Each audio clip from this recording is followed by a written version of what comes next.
అన్న నందమూరి తారక రామారావు గారి జయంతిని పురస్కరించుకుని మనం జరుపుకునే ఈ కార్యక్రమంలో కడప గడ్డపైన మహానాడు 2025 కార్యక్రమంలో కార్యకర్తే అధినేత అనే తీర్మానం మీద మాట్లాడే అవకాశం కల్పించినందుకు గౌరవ ముఖ్యమంత్రి వర్యులు జాతీయ పార్టీ అధ్యక్షులు నారా చంద్రబాబు నాయుడు గారికి, యువ నాయకులు, యువగళం నాయకులు,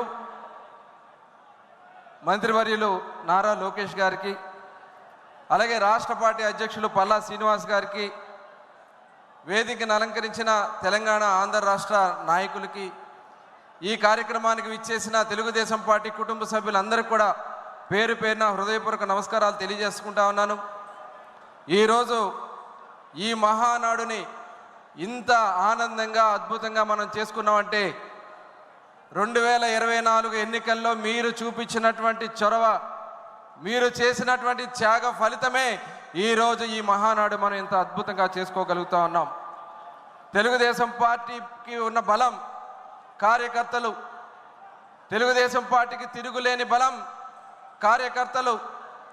ఆనాడు స్వర్గీయ అన్న నందమూరి తారక రామారావు గారు తెలుగుదేశం పార్టీ స్థాపించిన దగ్గర నుంచి ప్రతినిత్యం ఏదైతే సిద్ధాంతాలకు కట్టుబడి పార్టీ నిర్మాణంలో కానీ, పార్టీ ఇచ్చినటువంటి కార్యక్రమాల్లో కానీ భాగస్వాములై అనేక త్యాగాలు చేశాం, అనేక కష్టాలు పడ్డాం. కానీ ఏ రోజు తెలుగుదేశం పార్టీ జెండా వదలని ఏకైక నాయకత్వం ఉన్నటువంటి పార్టీ తెలుగుదేశం పార్టీ. అలు పెరగని పోరాటాలు చేశాం, దాడులు చేశారు, కేసులు పెట్టారు, అరెస్టులు చేశారు. కానీ ఎక్కడా కూడా వెన్ను చూపక, త్యాగాలకి లెక్క చేయక పార్టీ జెండాని దించాలని ఎవరైతే ప్రయత్నం చేశారో పార్టీ జెండాని నిలబెట్టే విధంగా పనిచేసినటువంటి చరిత్ర ఒక్క తెలుగుదేశం పార్టీ కార్యకర్తల్లోనే ఉంది. అండ్ నందమూరి తారక రామారావు గారు చేసినటువంటి చైతన్య యాత్ర ద్వారా ప్రారంభమైనటువంటి ప్రస్థానం, పార్టీ పిలిపించిన కార్యక్రమాలు మనం చేశాం. మన నాయకుడు నారా చంద్రబాబు నాయుడు గారు వస్తున్నా మీకోసం పాదయాత్ర ద్వారా రాష్ట్రం అంతా పాదయాత్ర చేస్తే చంద్రబాబు నాయుడు గారికి అండగా నిలబడ్డాం.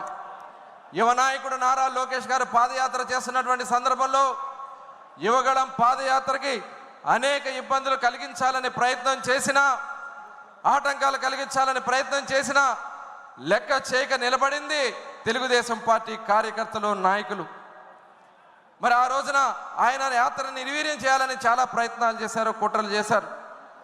ఎన్ని అవరోధాలు సృష్టించినా, ఎన్ని ప్రయత్నాలు చేసినా లెక్క చేయకుండా పార్టీ గెలుపు కోసం నిలబడినటువంటి విధానం 2019-24లో తెలుగుదేశం పార్టీ నాయకత్వాన్ని అణిచేయాలని ప్రయత్నం చేసి అనేక మంది మీద తప్పుడు కేసులు పెట్టి చంద్రబాబు నాయుడు గారిని కూడా అక్రమ కేసు పెట్టి అరెస్ట్ చేశారు. అచ్చెన్నాయుడు గారిని, యనమల రామకృష్ణుడు గారిని, ప్రభాకర్ రెడ్డి గారిని, ఇలా అనేక మంది నాయకుల్ని అరెస్టులు చేసి జైల్లో పెట్టారు. నాయకత్వం లేకుండా చేయాలని అనేక ప్రయత్నాలు చేశారు. తెలుగుదేశం గ్రామ స్థాయిలో ఉన్నటువంటి నాయకుల్ని, తోట చంద్రయ్య, అలాగే అనేక మంది నాయకుల్ని అతి దారుణంగా హత్యలు చేశారు. హత్యలు చేసినా కూడా లెక్క చేయలేదు, పోరాడి నిలబడ్డాం. ఆ రోజున చూసాం, తోట చంద్రయ్య తెలుగుదేశం పార్టీ నాయకుడిగా యాక్టివ్గా ఉన్నారని చెప్పి నడి రోడ్డు మీద కోడిని కోసినట్లుగా పీక మీద కత్తి పెట్టి జై జగన్ అనమంటే జై చంద్రబాబు అని ప్రాణత్యాగం చేసినటువంటి కార్యకర్తల బలం తెలుగుదేశం పార్టీది. అటువంటి అనేక కేసులు పెట్టారు, వేల మందిని, వందల మందిని పొట్టన పెట్టుకున్నా లెక్క చేయలేదు మనం. మన నాయకుడు నారా చంద్రబాబు నాయుడు గారు 53 రోజుల పాటు ఒక అక్రమ కేసు బనాయించి ఆయన అరెస్ట్ చేసి మనల్ని ఎవరు రోడ్డు మీద రాకుండా ప్రయత్నాలు చేసినా లెక్క చేయకుండా నిలబడినది తెలుగుదేశం పార్టీ కార్యకర్తలు, నాయకులు. ఒక ఆంధ్ర రాష్ట్రంలోనే కాదు, ప్రపంచంలో ప్రతి ఒక్క తెలుగు బిడ్డ రోడ్డెక్కి నిలబడ్డారంటే అది తెలుగుదేశం పార్టీ కార్యకర్తలకి, నాయకులకు ఉన్నటువంటి నిబద్ధత అని చెప్పి ఈ సందర్భంగా మీకు తెలియజేస్తా ఉన్నా. పార్టీ ఏ కార్యక్రమాలు ఇచ్చినా ఏ రోజు కూడా వెనకబడలేదు.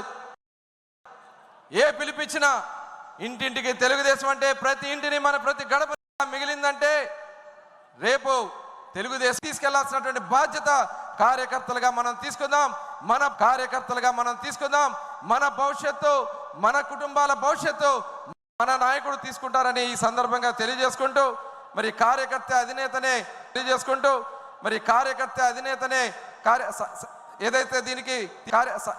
ఏదైతే దీనికి తీర్మానానికి మాట్లాడే అవకాశం కల్పించినందుకు గౌరవ ముఖ్యమంత్రి గారికి ధన్యవాదాలు తెలియజేసుకుంటూ సెలవు తీసుకుంటా ఉన్నాను. జోహార్ అన్న ఎన్టీఆర్. జోహార్ అన్న ఎన్టీఆర్. జోహార్.